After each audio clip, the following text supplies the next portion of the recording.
के लिए हिंदू टेरर और भगवा आतंकवाद ये शब्द तैयार किए थे।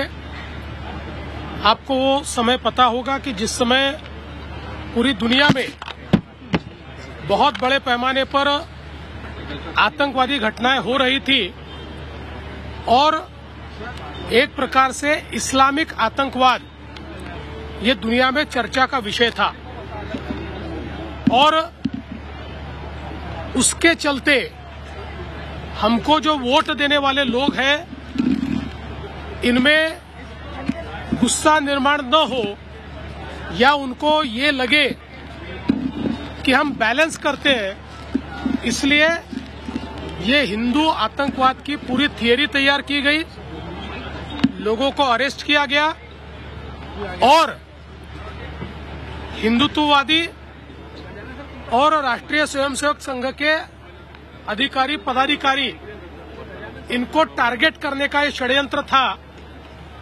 लेकिन बहुत जद्दोजहद करने के बावजूद उनके खिलाफ कोई भी पुख्ता सबूत नहीं मिल पाया और कई अधिकारी ऐसे थे कि जिन अधिकारियों ने बहुत प्रेशर आने के बावजूद ये स्पष्ट रूप से कहा कि हम इतना गैर कानूनी काम नहीं कर सकते, ऐसा कोई सबूत दूर दूर तक इनके खिलाफ नहीं है। तो मुझे ये लगता है कि अब परत दर परत ये जो षड्यंत्र है ये बाहर निकल रहा है और किस प्रकार के सूडो सेक्युलर, क्योंकि उस समय इस्लामिक आतंकवाद था, वो आज भी है, पर ऐसा किसी ने नहीं कहा था कि सारे मुस्लिम आतंकवादी है, किंतु बावजूद उसके तमाम हिंदुओं को आतंकवादी ठहराने का प्रयास ये कांग्रेस के माध्यम से उस समय किया गया था और उसी की कड़ी है। अब धीरे धीरे लोग बोलना शुरू करेंगे और कई गंभीर चीजें बाहर आएगी।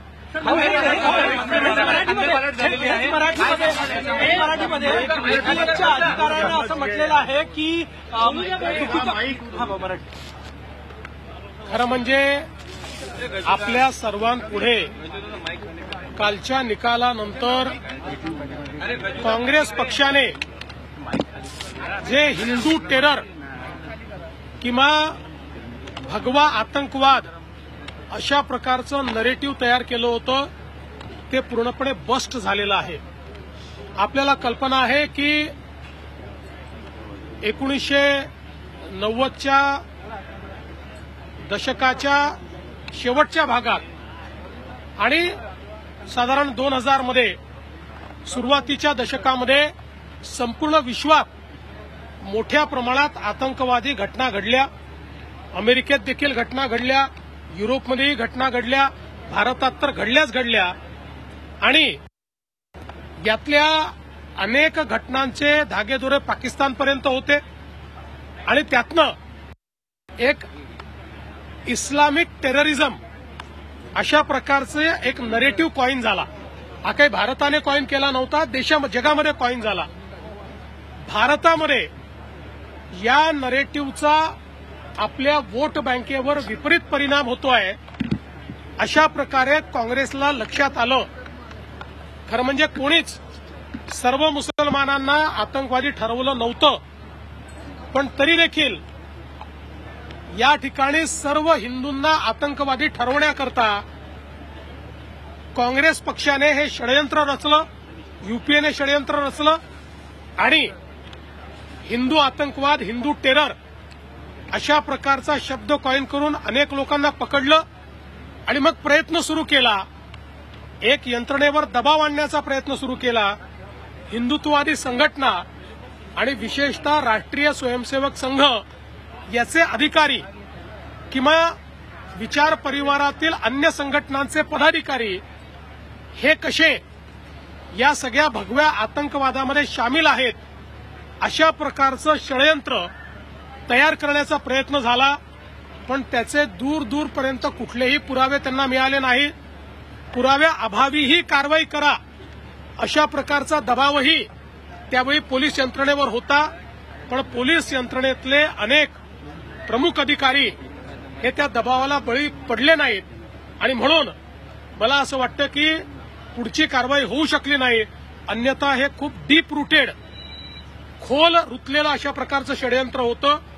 मात्र आता त्याचा पर्दाफाश झालाय आणि हळूहळू यातल्या सगळ्या घटना बाहेर येतील आणि कशा प्रकारे त्यावेळच्या देशातल्या सरकारने आणि राज्यातल्या सरकारने हिंदूंना आतंकवादी ठरवून हिंदू संघटनांना बॅन करण्याकरता, हिंदू संघटनांना संपवण्याकरता एक प्रयत्न उभा केला होता, हे यातनं लक्षात येतं. अधिकारी ने कहा है कि उसने उनकी बात नहीं मानी, इसलिए उसे कैरियर बर्बाद कर दिया गया. पृथ्वीराज चौहान ने ऐसा कहा है कि भगवा जो कलर है वो शिवाजी महाराज का है, तो भगवा आतंकवाद न करते हुए सनातनी आतंकवाद का है. पहले तो पृथ्वीराज चौहान ये अपने साथियों को बताए, क्योंकि वो जिस सरकार में थे, मनमोहन सिंह जी की सरकार में, जिसमें प्रधानमंत्री कार्यालय का कार्यभार वो संभालते थे, उसी सरकार ने इसको भगवा आतंकवाद करार दिया. तब याद नहीं आया ये छत्रपति शिवाजी महाराज का भगवा है. तब ये भगवा आतंकवाद, हिंदू आतंकवाद बोल रहे थे. और चाहे वो भगवा हो, चाहे वो हिंदू हो, चाहे सनातनी हो, इनमें भेद नहीं है, ये सब एक है. और ये सारे के सारे राष्ट्र प्रेमी, राष्ट्रवादी और राष्ट्रीय विचारों से प्रेरित है. कृषी मंत्री नवीन गंगाटे यांना क्रीडा खातं मिळालेलं आहे. काय सांगा? असं आहे की जी काही घटना घडली त्या घटनेनंतर एक मोठा रोष होता. त्या संदर्भात सन्माननीय अजितदादा पवार आणि आमचे दुसरे उपमुख्यमंत्री एकनाथराव शिंदे आम्ही सगळ्यांनी चर्चा केली आणि चर्चेअंती हा निर्णय घेतलेला आहे.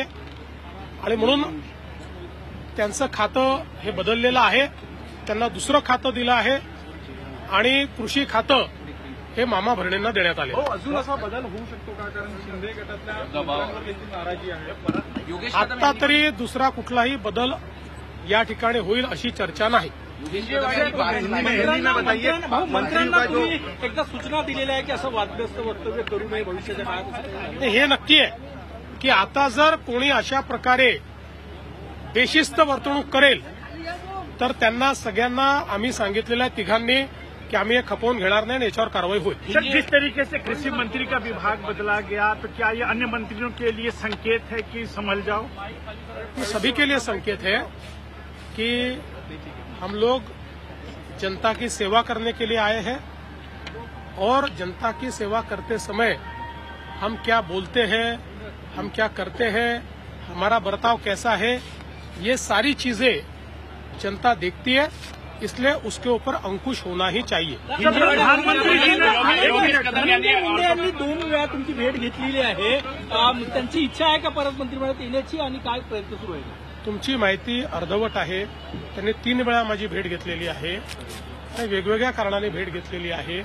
कुठल्याही भेटीमध्ये मंत्रिमंडळाबद्दल चर्चा झालेली नाही. मंत्रिमंडळाची चर्चा ही धनंजय मुंडेंच्या स्तरावर होत नाही. मंत्रिमंडळाची चर्चा मी, अजितदादा आणि एकनाथराव शिंदे करतो. योगेश कदम यांनी सावलीचा परवाना ऐकला. थँक्यू भाऊ. तर देवेंद्र फडणवीस, मुख्यमंत्री देवेंद्र फडणवीस यांची आपण नागपूरमधून ही प्रतिक्रिया पाहत होतो. काल मारेगाव बॉम्बस्फोटासंदर्भातला जो एनआयए कोर्टानं निकाल दिला त्या संदर्भात मोठी प्रतिक्रिया त्यांनी दिली आहे. तर हिंदू दहशतवादाची ही एक थिअरी तयार करण्यात आली होती. हिंदुत्ववादी आणि आरएसएसच्या कार्यकर्त्यांना, पदाधिकाऱ्यांना अडकवण्याचा याद्वारे प्रयत्न करण्यात आलेला होता आणि हा एक प्रकारचा दबाव होता. आता हे षडयंत्र बाहेर निघत चाललेलं आहे असं त्यांनी म्हटलेलं आहे. तर कालच्या निकालानंतर काँग्रेसनं हिंदू टेरर किंवा भगवा दहशतवाद हे एक प्रकारे नरेटिव्ह तयार केलेलं असल्याचं दिसलं आणि आता ते ध्वस्त झालेलं आहे असं त्यांनी म्हटलंय. तर 90च्या दशकाच्या शेवटच्या सर्वच वर्षांमध्ये अनेक देशात अशा प्रकारे दहशतवादी घटना घडलेल्या होत्या आणि त्यामध्ये हिंदुत्ववादी संघटनांना संपवण्याकरता अशा प्रकारचं हे नरेटिव्ह रचल्याचा त्यांनी आता आरोप केलाय. मुख्यमंत्री देवेंद्र फडणवीस यांनी कालच्या निकालानंतर दिलेली ही मोठी प्रतिक्रिया आहे. तर पृथ्वीराज चव्हाणांसंदर्भात सुद्धा त्यांनी म्हटलं की त्यांनी त्यांच्या सरकारला त्या काळात का सांगितलं नाही भगवा रंग हा छत्रपती शिवरायांच्या ध्वजाचा होता. जर त्यावेळी त्यांनी हा सांगितलं असता मुद्दा तर त्यांच्याच सरकारनं भगवा दहशतवाद ही संकल्पना पुढे आणलेली होती. तर एकंदरीतच माणिकराव ठाकरे यांच्या संदर्भात सुद्धा मुख्यमंत्री देवेंद्र फडणवीस यांनी प्रतिक्रिया दिली आहे. अशा प्रकारे बेशिस्त वर्तन आता इथून पुढे खपवून घेतलं जाणार नाही आणि कारवाई करणार असं त्यांनी सांगितलं.